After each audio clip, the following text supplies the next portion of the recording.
नमस्कार दोस्तों, स्वागत है देहरादून स्टडी पॉइंट में आप सभी का। और आज के इस लेक्चर की बात करें दोस्तों, हिंदी साहित्य की दूसरी महत्वपूर्ण क्लास। और यहाँ पे जो आज डिस्कस करने वाले हैं वह है सुमित्रा नंदन पंत जी के बारे में। हर वो पॉइंट समझेंगे जो यूपीएससी पूछ सकता है और डिटेल से डिस्कस करते हैं। तो दोस्तों सबसे पहले सुमित्रा नंदन पंत जी के अगर जन्म की बात करें तो पंत जी का जो जन्म हुआ था वो 20 मई वर्ष 1900 को हुआ था। यूपीएससी इंपॉर्टेंट क्वेश्चंस पूछता है और जहां पे हमने रेड लाइन कर रखा है दोस्तों, काफी इंपॉर्टेंट है। 20 मई वर्ष 1900 को बागेश्वर कौसानी में सुमित्रा नंदन पंत जी का जन्म हुआ था। पिताजी की बात करें तो पिताजी का नाम था गंगादत्त पंत जी और माताजी का नाम था सरस्वती देवी जी।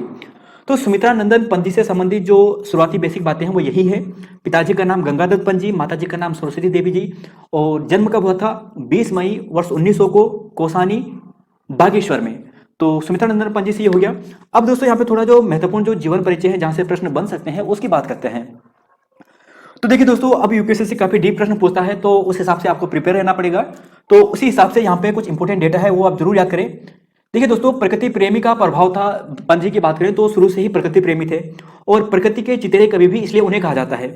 जब वे चौथी कक्षा में थे और यानी 7 साल के थे उस समय, तो उन्होंने ही कविता की रचना करना शुरू कर दिया था। और गिरजे का घंटाघर, बागेश्वर का मेला, वकीलों का धन लोलुप स्वभाव और तंबाकू का धुआं, तो यह उनकी शुरुआती कविताएं थी। तो ऐसे प्रश्न बन सकते हैं कि गिरजे का घंटा जो शुरुआती कविता है किस रचनाकार की है? तो किसकी है? सुमित्रा नंदन पंत जी की है। बागेश्वर का मेला, वकीलों का धन लोलुप स्वभाव और तंबाकू का धुआं, तो यह सभी जो कविता हैं, शुरुआती कविता हैं, सुमित्रा नंदन पंत जी की हैं। देखिए दोस्तों, वैसे तो बहुत इंपॉर्टेंट बातें हैं लेकिन जो एग्जाम की दृष्टि से इंपॉर्टेंट है कि वर्ष 1928 में पंत जी ने प्रसिद्ध जो काव्य संकलन है पल्लव, उसका प्रकाशन हुआ था। कब हुआ था पल्लव का प्रकाशन? 1928 में हुआ था। पल्लव किसकी रचना है? सुमित्रा नंदन पंत जी की है। 1928 में पंत जी का जो काव्य संकलन है पल्लव, उसका प्रकाशन हुआ था, जिसके गीत सौंदर्यता एवं पवित्रता का साक्षात्कार करते हैं। कुछ समय बाद वे अल्मोड़ा गए और मार्क्स और फ्राइड के विचारधारा से भी प्रभावित थे। तो मार्क्स और फ्राइड के विचारधारा से सुमित्रा नंदन पंत जी काफी प्रभावित थे। देखिए दोस्तों, सबसे इंपॉर्टेंट, देखिए इस प्रकार के प्रश्न यूपीएससी आजकल पूछ रहा है। हाल ही में भी यूपीएससी ने ऐसे प्रश्न पूछे थे। 1938 में सुमित्रा नंदन पंत जी ने रूपाभ नामक एक मासिक पत्र शुरू किया था। कब किया था? 1938 में। कौन सा मासिक पत्र था? रूपाभ नामक था। तो यूपीएससी प्रश्न को टफ बनाने के लिए ऐसे प्रश्न पूछ सकता है कि किस मासिक पत्रिका का प्रकाशन किया था? रूपाभ का किया था, सुमित्रा नंदन पंत जी ने किया था। कब किया था? 1938 में किया था। कैसी पत्रिका थी? मासिक पत्रिका थी। तो ये सभी पॉइंट यहाँ पे याद करिए। 1938 में रूपाभ नामक जो मासिक पत्रिका थी उसका प्रकाशन सुमित्रा नंदन पंत जी द्वारा किया गया था। 1955 से लेकर 1962 तक वो आकाशवाणी से जुड़े रहे। तो पहले आप सभी जानते हैं जो आकाशवाणी है उसका नाम क्या था? ऑल इंडिया रेडियो था। आकाशवाणी पंत जी के कहने पर ही इसका नाम हुआ था। तो ये बात भी आप सभी जानते होंगे। अब दोस्तों यहाँ पे देखिए जो इंपॉर्टेंट है कि पद्म भूषण सम्मान से 1961 में, ज्ञानपीठ पुरस्कार काफी इंपॉर्टेंट है 1968 से, और सोवियत लैंड नेहरू पुरस्कार से भी उन्हें सम्मानित किया गया। 28 दिसंबर 1977 को जो सुमित्रा नंदन पंत जी थे उनका निधन हो गया था। आधुनिक हिंदी साहित्य का युग परिवर्तक कवि, प्रकृति का सुकुमार कवि, चितेरे कवि, ये सभी जो उपनाम हैं ये सुमित्रा नंदन पंत जी के ही हैं। तो यह प्रश्न आप ध्यान रखिए। तो कुछ महत्वपूर्ण बातें ये थी दोस्तों सुमित्रा नंदन पंत जी से। अब हम यहाँ पे जो पंत जी हैं उनकी जो कविता संग्रह है या कविताएं हैं, रचनाएं हैं, उनके बारे में बात करते हैं। तो सबसे पहले हम जो महत्वपूर्ण कविता संग्रह की बात करते हैं दोस्तों, तो उस कविता संग्रह का नाम है वीणा। ध्यान रखना, वीणा काफी इंपॉर्टेंट है। इसके अलावा ग्रंथि हो गया, पल्लव हो गया, और एक और ध्यान रखना है उच्छ्वास। तो शुरुआती 4 याद होगी, वीणा, ग्रंथि, पल्लव और उच्छ्वास। तो वीणा, ग्रंथि, पल्लव और उच्छ्वास सुमित्रा नंदन पंत जी की काव्य संग्रह है। वीणा, ग्रंथि, पल्लव और उच्छ्वास। इसके अलावा 3 और महत्वपूर्ण है जो काफी है, ग्राम्य। इसके अलावा दोस्तों कला और बूढ़ा चांद, इसका प्रकाशन भी ध्यान रखिए 1959। कब हुआ था प्रकाशन? 1959 को हुआ था।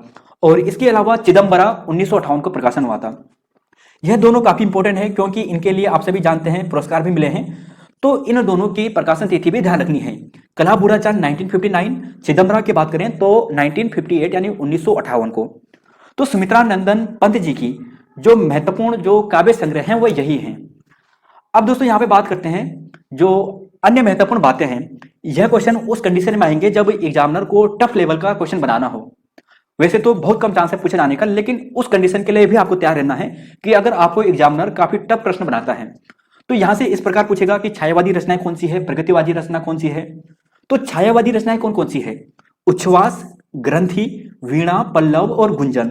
इनका प्रकाशन वर्ष भी आप ध्यान रख सकते हैं। वैसे इतना इंपॉर्टेंट नहीं है, जो शुरुआती है वो याद कर दीजिए। उच्छ्वास काफी इंपॉर्टेंट है, वीणा भी काफी इंपॉर्टेंट है। ये तीनों का प्रकाशन वर्ष आप ध्यान रख लीजिए। उच्छ्वास 1920, वीणा 1927, पल्लव काफी इंपॉर्टेंट है 1928। अब यहीं पर अगर हम प्रगतिवाद की बात करते हैं तो युगांत, युगवाणी और ग्राम्य, यह तीनों क्या है, प्रगतिवादी रचना है। तो देखिए दोस्तों, टफ लेवल के लिए भी आपको तैयार रहना पड़ेगा, तो उस कंडीशन के लिए है ये क्वेश्चन। तो यहां पे आपको याद करना है, प्रगतिवादी में तीन याद करने हैं, युगांत, युगवाणी और ग्राम्य। ग्राम्य का प्रकाशन कब हुआ था, 1940 में, युगवाणी 1938 में, और बाकी यहाँ पे जो है उच्छ्वास 1920, वीणा 1927, पल्लव 1928। तो यहां तक ही हो गया। अब थोड़ा और बात करते हैं जो कुछ इंपोर्टेंट फैक्ट बन सकते हैं पंत जी से। देखिए दोस्तों, एकमात्र कविता है जो कुमाऊनी में लिखी थी पंत जी ने, और उसका नाम क्या था, बुरुंस। तो बुरुंस कविता किसकी है, तो बुरुंस जो कविता है दोस्तों वह सुमित्रा नंदन पंत जी की है। एकमात्र कुमाऊनी में लिखी गई उनकी कविता है। अब आपको पूछा जाए पंत जी के उपनाम, तो पंत जी के बहुत सारे उपनाम हैं।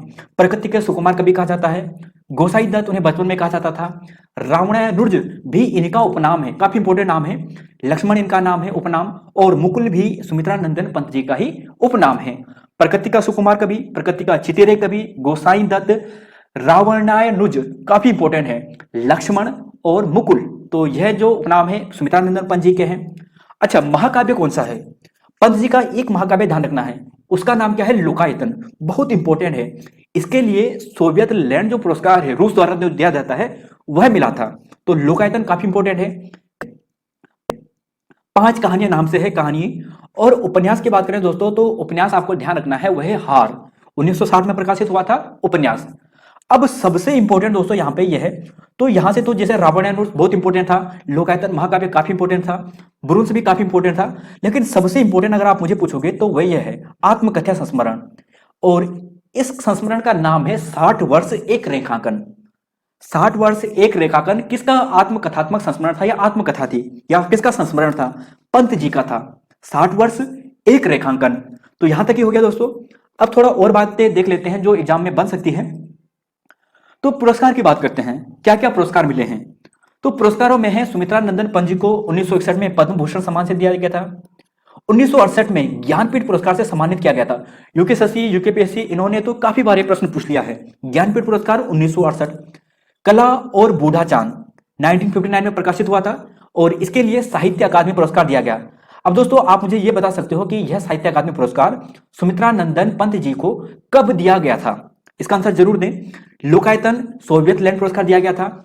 और कुछ इंपॉर्टेंट फैक्ट दोस्तों यहाँ पे कि जो सुमित्रा नंदन पंत जी है, कोसानी में जो उनका घर था, उनके बचपन के घर को अब एक संग्रहालय, एक म्यूजियम बना दिया गया है। और किस नाम से, सुमित्रा नंदन पंत विथिका नाम से। तो सुमित्रा नंदन पंत विथिका नाम से ये हो गया। और यहाँ पे दोस्तों जैसे यह है कि यहाँ पे इनकी जो कविता है या जो पांडुलिपियां है जो लिखा था उन्होंने, उनका संरक्षण किया गया है। तो सुमित्रा नंदन पंत जी से जो एग्जाम की दृष्टि से महत्वपूर्ण बातें थी वो यही थी, यही आपको पूछी जाएंगी। तो धन्यवाद दोस्तों।